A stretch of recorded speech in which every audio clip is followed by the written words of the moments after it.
तो दोस्तों कैसे हो आप सब। आज हम आप सबको क्लास 10 का इतिहास का चैप्टर नंबर 1 यूरोप में राष्ट्रवाद का बहुत ही इजी तरीके से बताएंगे। दोस्तों हमारे चैनल के कोचिंग सेंटर 99 में आप सबका स्वागत है। दोस्तों चलो शुरू करते हैं आपका चैप्टर।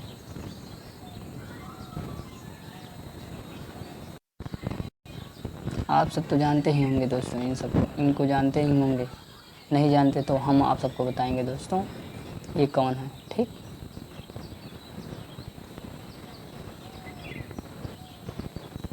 दोस्तों चलो, इनका नाम क्या है समझिए। इनका नाम क्या है? जूसेप्पे मैथेसिनी। ठीक है दोस्तों, जूसेप मैथेसिनी इनका नाम है। ठीक दोस्तों, इनका नाम है। ठीक, इनका नाम है। चलो, इन्होंने क्या बताया समझिए। क्या बताया? इटली का एक क्रांतिकारी था, मतलब कि इटली के जो यह कौन व्यक्ति थे? इटली के थे। जूसेप्पे मैथेसिनी यह कहाँ का था? इटली का। दोस्तों याद कर लीजिए, बोर्ड एग्जाम में बहुत बार पूछा जाता है ऑब्जेक्टिव में। ऑब्जेक्टिव मतलब बहुविकल्पीय में। ठीक दोस्तों, और क्या लिखा है? दूसरा क्या है? इसने यंग इटली नाम का एक आंदोलन चलाया। ठीक है, इन्होंने एक यंग इटली नाम का आंदोलन चलाया। किसने? जूसेप मैथेसिनी ने। ठीक दोस्तों, चलो आगे क्या है? तीसरा हेडिंग क्या है? इन आंदोलनों के कारण इटली में एकता की को भावनाओं को बल मिला। मतलब कि दोस्तों इन्होंने इटली में जो आंदोलन था, इन्होंने अपना योगदान बहुत दिया, जिससे वहाँ के भावनाओं पर एकता मिली। मतलब कि दोस्तों जैसे 10 लोग हो, जब एकता बना के रखोगे तभी तो कोई काम हो पाएगा, नहीं तो क्या, नहीं तो नहीं हो पाएगा। ठीक, आगे चौथा क्या है? चौथा क्या है देखिए, चौथा क्या है? ये राजतंत्र का बहुत बड़ा विरोधी था। मतलब कि राजतंत्र, जो दोस्तों राजतंत्र मतलब समझिए, जैसे कोई कानून लागू कर दिया जाता है उसके प्रति यह डटकर खड़ा हो जाता था, बहुत बड़ा विरोधी था। चलो दोस्तों आगे क्या है? गैरीबाल्डी कौन थे? ये भी एक व्यक्ति थे, गैरीबाल्डी। ठीक दोस्तों, कहाँ के थे? इटली के गैरीबाल्डी। समझिए पहला क्या है, समझिए पहला क्या लिखा है, पढ़िए। ठीक, हम पढ़ रहे हैं, आप सबको बताएंगे बहुत ही तरीके से। इटली का महान क्रांतिकारी था, मतलब कि इटली का बहुत बड़ा ही योगदान दिया था इटली में गैरीबाल्डी ने। ठीक दोस्तों, और जूसेप्पे मैथेसिनी का सहयोगी भी था। मतलब कि दोस्तों यह दोनों दोस्त थे, मतलब कि साथ रहते थे, दोस्त थे। ठीक, इन्होंने सहयोग दिया गैरीबाल्डी ने जूसेप्पे मैथेसिनी का। ठीक दोस्तों, चलो आगे और क्या लिखा है? दूसरा हेडिंग में क्या है? इसने लाल कुर्ती नामक कुर्ती नामक नाम की सेना तैयार की। मतलब कुर्ती नाम की सेना तैयार किया। ठीक दोस्तों, कौन ने? गैरीबाल्डी ने लाल कुर्ती नाम की सेना तैयार की। ठीक, चलो तीसरा क्या है समझिए। इसी सेना की मदद से, मतलब कि इसकी सेना से, जो गैरीबाल्डी था इसकी सेना की मदद से उसने ऑस्ट्रेलिया को हराया। ठीक दोस्तों, ऑस्ट्रेलिया को किसने हराया? गैरीबाल्डी ने। याद कर लीजिए, बहुत ही इंपॉर्टेंट क्वेश्चन।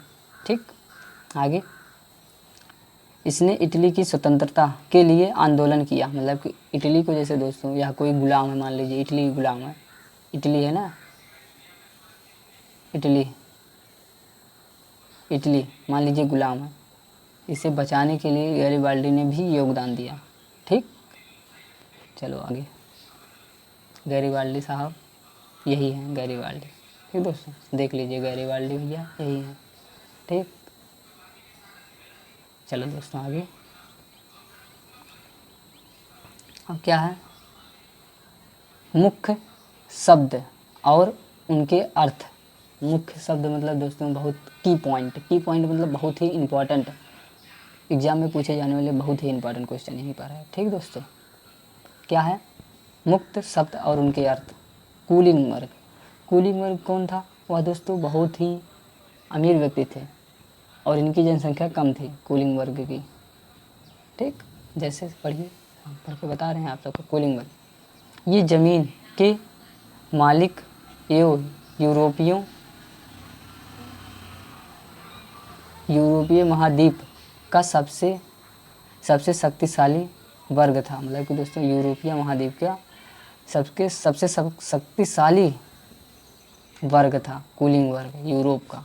ठीक दोस्तों, यूरोपीय महाद्वीप का।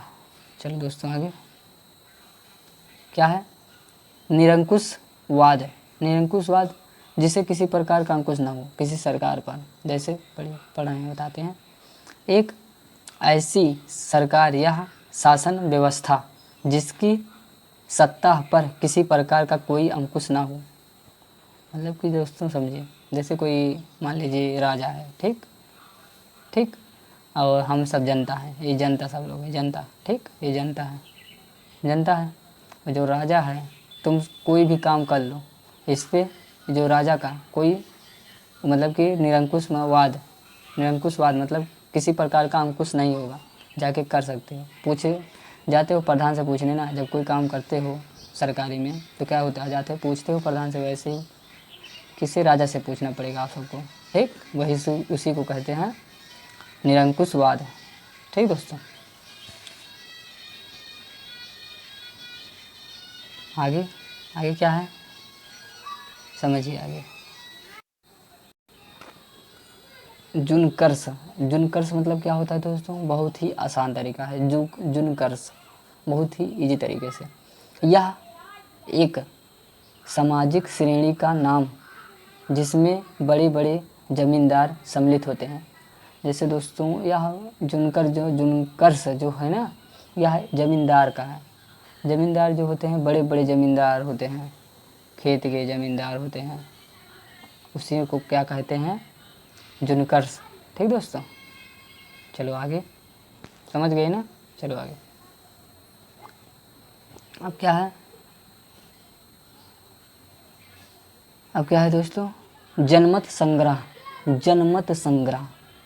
समझिए, जनमत मतलब वोट देना, जनमत संग्रह। समझिए क्या लिखा है?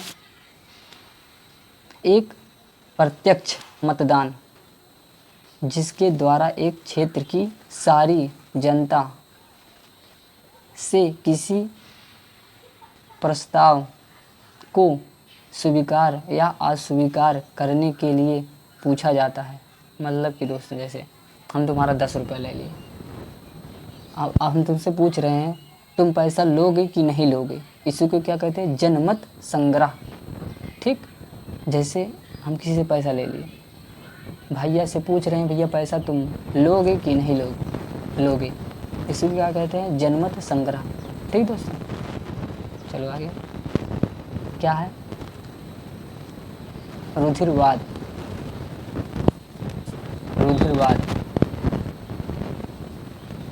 एक ऐसी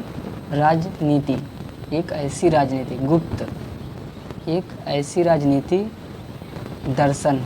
दर्शन जो परस्पर स्थापित स्थानों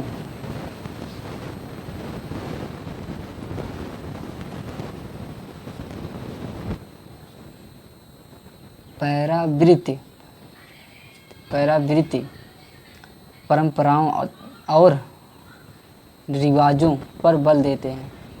रुधिरवाद मतलब दोस्तों जैसे परंपरा, मान लीजिए जैसे हमारे गांव में जो बुजुर्ग लोग रहते थे, क्या कहते थे कि जाके भैया काम करो, तुम्हारी उम्र बढ़ेगी। रात दिन व्यक्ति खेत में काम करता था, मजदूरी करता था दोस्तों रात दिन। अब के क्या है, अब मजदूरी नहीं करते, उसी को क्या कहते हैं? रुधिरवाद। मतलब कि पुराने टाइम को करना चाहिए, परंपराओं और रिवाजों पर बल दिया, मतलब कि उसी काम को फिर से किया जाए। ठीक दोस्तों, चलो आगे क्या है? फ्रांसीसी क्रांति और राष्ट्र का विचार। फ्रांसीसी क्रांति मतलब दोस्तों जैसे हम किसी मान लीजिए किसी जेल में बहुत लोग बंद हैं, पूरा राज्य बंद है, ठीक, बंद है ना। अब इससे हमें ये जो अंग्रेज लोग हैं इन्हीं से छुड़ाना है, मतलब कि यहाँ से निकलना है सबको। तो सबको क्या होगा, एकता बनाना पड़ेगा, तभी तो निकलेंगे यहाँ से। तो उसी को क्या कहते हैं? फ्रांसीसी क्रांति और राष्ट्र का विचार, मतलब कि जो यहाँ की जनसंख्या है उसका विचार, ठीक। चलो आगे क्या है समझिए। राष्ट्रवाद की पहली पहली स्पष्ट अभिव्यक्ति 1789 में फ्रांसीसी क्रांति के साथ शुरू हुई। ठीक दोस्तों, ये बहुत ही इम्पोर्टेंट क्वेश्चन।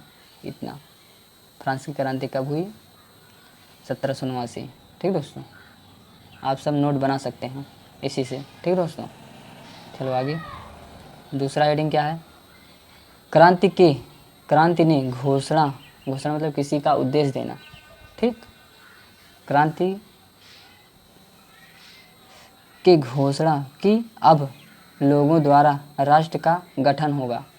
मतलब कि दोस्तों जो वहाँ की क्रांतिकारी लोग थे, तो मतलब उन्होंने कहा अब सब एक लोग साथ में बैठकर किसी काम को करना है तो सबसे पूछकर तभी काम होगा, ठीक। उसको कहते हैं राष्ट्र का संगठन, ठीक। आगे तीसरा हेडिंग क्या है? इसी के दौरान नई वस्तुएं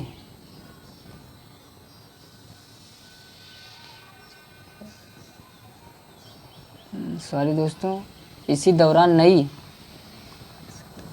स्तुतियाँ रची गई, शपथें ली गई। मतलब कि दोस्तों शपथ लिया गया, जब किसी को काम कर दिया जाता है तो क्या शपथ लिया, और शहीदों का बलिदान किया गया, और ये सब राष्ट्र के नाम पर हुआ। राष्ट्र में तो दोस्तों जैसे हमारा झंडे के नाम पर हो जाता है, राष्ट्र के प्रति नाम, ठीक। चलो आगे दोस्तों, आगे क्या है?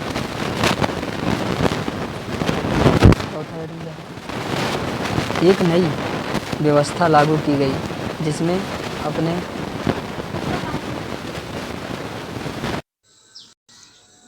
चलो दोस्तों चौथा क्या है? एक नई व्यवस्था लागू की गई जिसमें अपने भूभाग मतलब पृथ्वी के भाग में रहने वाले सभी नागरिकों के लिए समान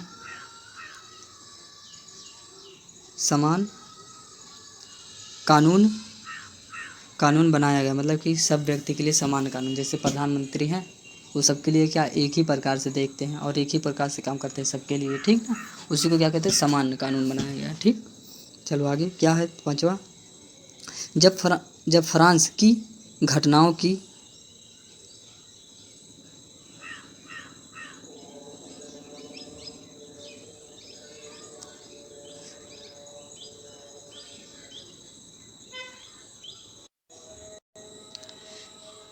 की खबर यूरोप के विभिन्न शहरों में पहुंची तो छात्र और शिक्षित मध्यम वर्ग के अन्य सदस्यों को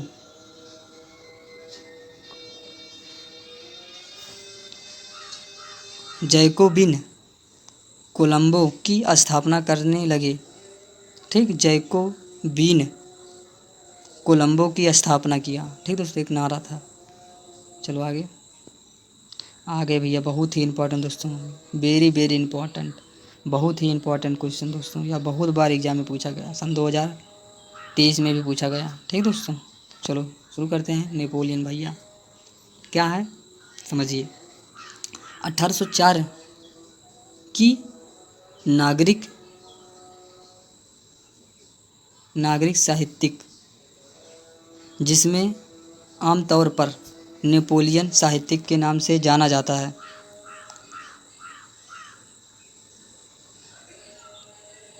ने इनका जन्म पर आधारित विशेष अधिकार समाप्त कर दिया। मतलब कि दोस्तों जो पहले अधिकार लगाया था सबको हटा दिया। जैसे फ्रांस का था, मान लीजिए फ्रांस में था, और जो वहाँ की सरकार थी जो काम मतलब कि जो शासन लगाया था शासन को हटा दिया, कहा चलो हटो अब हमारा शासन चलेगा, तो इन्होंने अपना शासन लगाया। जैसे समझिए पहला क्या है हेडिंग की पॉइंट, इस साहित्य को फ्रांसीसी नियंत्रण के अधीन क्षेत्रों में भी लागू किया गया। मतलब कि बहुत सारे क्षेत्रों में इनका कहना स्वीकार किया गया। ठीक, सामान्य व्यवस्था को ख़त्म किया गया। मतलब कि दोस्तों जो टैक्स था, संपत्ति सम्मानित सहमति, दोस्तों जैसा टैक्स था जो उसको ख़त्म कर दिया इसने। ठीक, आगे कारीगरों के श्रेणी साधनों के नियंत्रणों को हटा दिया गया। यातायात और संचार व्यवस्था को सुधारा गया। आगे दोस्तों चलो आगे, यूरोप में राष्ट्रवाद का निर्माण। यूरोप में राष्ट्रवाद का निर्माण कैसे हुआ समझिए। पहला पॉइंट क्या है, जिन्होंने आज हम जर्मनी, इटली और स्विट्ज़रलैंड के रूप में जानते हैं। ठीक, ये तीनों मैप में है दोस्तों, मैप में। ठीक, हमारे भारत के ऊपर है इटली। ठीक, वे तब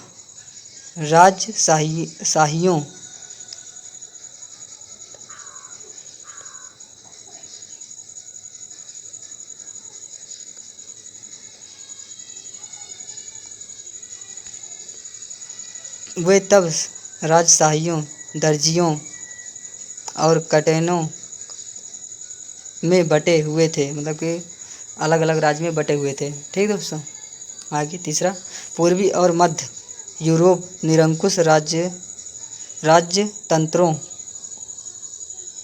के अधीन थे और इन इलाकों में तरह तरह के लोग रहते थे। मतलब कि दोस्तों जो पूर्वी और मध्य के बीच यूरोप में निरंकुश लोग रहते थे, राजतंत्रों के अधीन थे और इनके इलाकों में तरह तरह के लोग रहते थे। ठीक दोस्तों, चलो आगे, चौथा हेडिंग क्या है, हंगरी में आधे लोग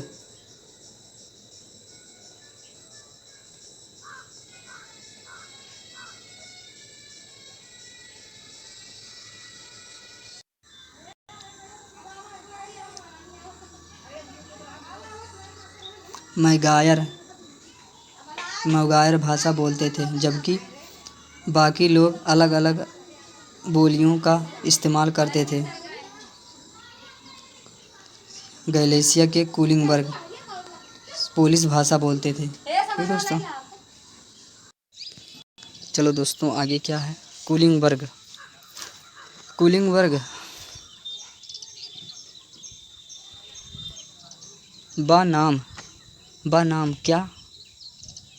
बनाम नया मध्यम वर्ग।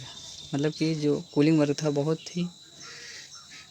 ही दोस्तों बहुत ही अमीर व्यक्ति था यह कुलिंग वर्ग। ठीक, और जो मध्यम वर्ग को सताता था उसके खेत में मध्यम वर्ग के व्यक्ति काम करते थे। मध्यम वर्ग मतलब दोस्तों जो कम गरीब अमीर दोनों हो। ठीक, मतलब कि अमीर ना हो, जैसे थोड़ा पैसा भी खाना है, मतलब कि मध्यम वर्ग मतलब दोस्तों मीडियम क्लास। ठीक, जैसे पहला क्या है, सामाजिक और राजनीतिक रूप में जमीन का मालिक कुलीन वर्ग यूरोपीय महाद्वीप का सबसे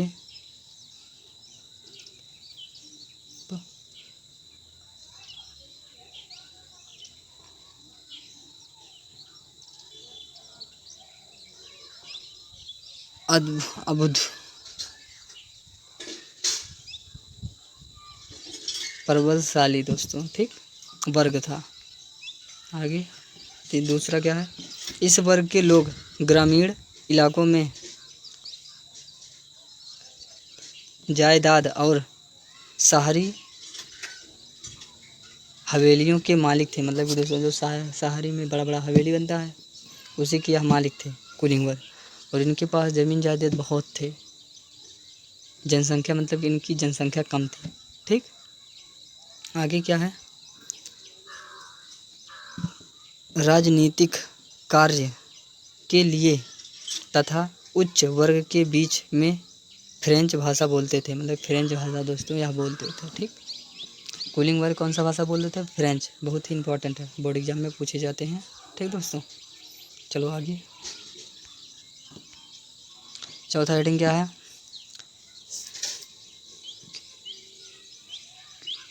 इसके परिवार